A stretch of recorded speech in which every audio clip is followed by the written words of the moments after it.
Hello po sa inyo mga ka-Jansky, kumusta po kayo? At ngayong araw na ito ay meron na naman po tayong bagong ibabahagi sa inyo kung saan ito po ay mga simpleng paraan para mas lalo pa maka-attract ng good luck na yan sa saping yaman man o pananalapi. So bago po natin simula ng anumang ritual ay nais ko lang po promote sa inyo mga ka-Jansky para po sa mga gusto ng mga pampaswerte, sa inyong mga negosyo, sa inyong mga trabaho, sa inyong mga career, o kung kayo po ay mahilig maglaro ng anumang uri ng sugal, meron po tayong pampaswerte dyan. Para po sa mga interesado ay mag-PM lamang po kayo sa akin. So ngayong araw na ito mga ka-Jansky ay meron po tayong pampaswerte ritual na ibabahagi sa inyo. Ito po ay malakas or mabisa, lalo na po kung samahan niyo po ito ng 100% paniniwala. Meron po dapat kayong trust, believe, and faith. So ito po ay dapat wala po kayong pag-aalinlangan at hindi lamang po ito na gusto niyo lamang subukan kung totoo nga ba itong mga pampaswerte na ito. Dahil dito po ay pinapractice po natin yung law of attraction na kung saan kung malakas po ang inyong paniniwala at puro magagandang bagay lamang po ang inyong iniisip, kayo po ay positibo, ito po ay mangyayari. So anyway, kung ang inyong mga kabayan, mga ka-Jansky, ay feeling nyo po ay kailap ng swerte, puro po mga delayed na kung meron po kayong mga inaantay sa usaping pananalapi na kay hirap po ng inyong pamumuhay na kung saan kung meron po kayong mga gustong gawin or halimbawa sa inyong mga negosyo ay hindi po ito umuusad or ang kaidalang po talaga ng swerte. Kayo po ay laging kapos o gipit sa pera. Kung meron man pong dumating, ay agad po itong napapalitan ng mga paggastos. Okay? Ang tendency ay hindi po tayo nakakaipon, especially po kung meron pong nagkakasakit sa pamilya. So, ito pong ating kabahayan ay hindi naman po tayo pwedeng lumipat ng ibang bahay.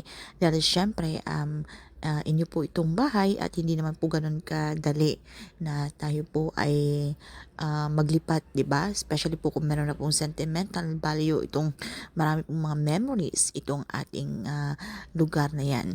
So ang gagawin lamang natin ay maglagay na lamang po tayo ng mga pangontra, ng mga pampaswerte dyan. At ito po ay mahalaga na maglagay po natin ito sa ating mga front door or ng ating mga main door, okay? Yung ating mga pintuan sa harapan. Hindi po yung sa back door, okay? Dito po ang ating mga pintuan, ito po yung nagsisilbing bunganga, okay? Dito po pumapasok, okay? So dapat mga positive energy lamang po, yung chi energy. So iwasan po natin yung mga negatibong enerhiya na yan, okay? So kailangan meron po tayong pangontra riyan. At alam nyo ba na pwede po tayo maglagay ng mga antigong mga susi, okay?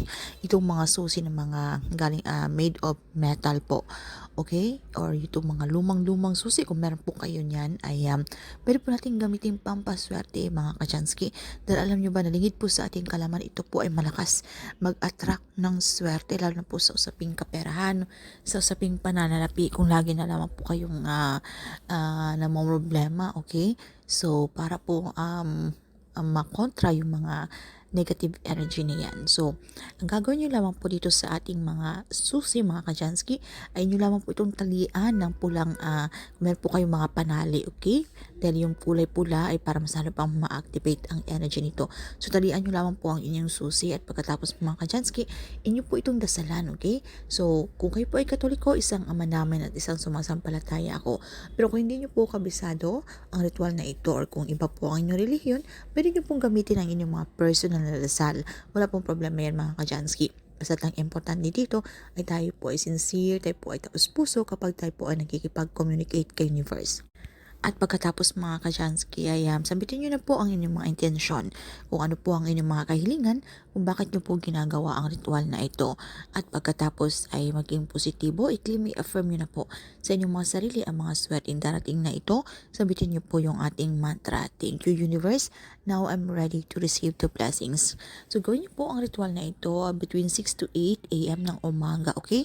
So pagkatapos ito ay pasikatan nyo lamang po ito sa sikat ng araw, kahit ilang minuto po para mas lalo pang ma-activate ang energy nito. Dahil alam niyo naman po, yung sikat ng araw, ito po ay napakamaswerte. Ito po ay galing sa kalikasan at ito po ay nagbibigay sa atin ng liwanag. Ito po ay sumisimbolo ng pag-asa.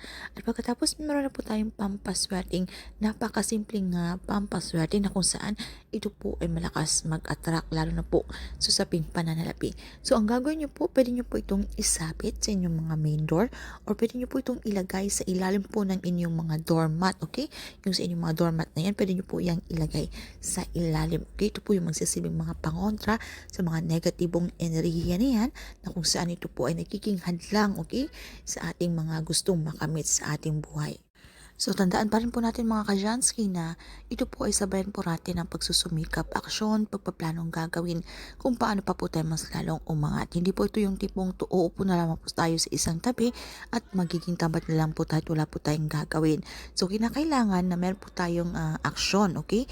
Na kung ano man po yung ating mga ginagawa, halimbawa po, kung meron po kayong mga negosyo, ay mas lalo pa po natin pagsikapan, okay? Mag-isip pa po tayo ng mga bagay-bagay na kung paano pa po tayo mas lalong umangat, di ba? So, wag po tayo mag-rely kasi itong pampaswerte na ito mga ka-Jans. So, ito po ay nakakatulong para mas lalo pang lumapit ang swerte. So, kinakailangan ay tayo pa rin po yung nasa atin pa rin po ang may control at tayo pa rin po ang gumagawa ng ating kapalaran dahil tayo po ay dapat kumilos, okay? Dahil kung wala po tayong gagawin, ay wala din pong mangyayari. So, kinakailangan maging komportable lamang po kayo, wag po kayong maging atat at wag po kayong mawala ng pag-asa kapag hindi man po agarang mangyayari ang mga inyong mga hinahangad na swerte. Okay? Dahil normal lang po yan na meron pong mga tao na hindi po agad-agarang nangyayari sa kanila. Pero kung alam niyo pong deserve niyo po ang bagay na yan, ay panatag niyo lang po ang inyong mga sarili. Okay? At kayo po ay kagantimpalaan o pagkakalooban din kayo ni Universe. Okay, mga Kajansky? So, yun lamang po. At kung meron po kayong mga katanungan or hindi man masyadong klaro sa topic na ito, ay pag-comment na lamang po sa ibaba. So, maraming salamat sa inyo mga Kajansky.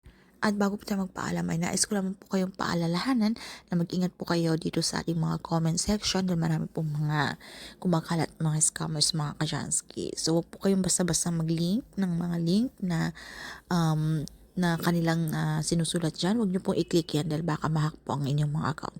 So mag-ingat po kayo mga Kajansky dahil hindi po yan sa clown ng Chinese Christian Vlogs.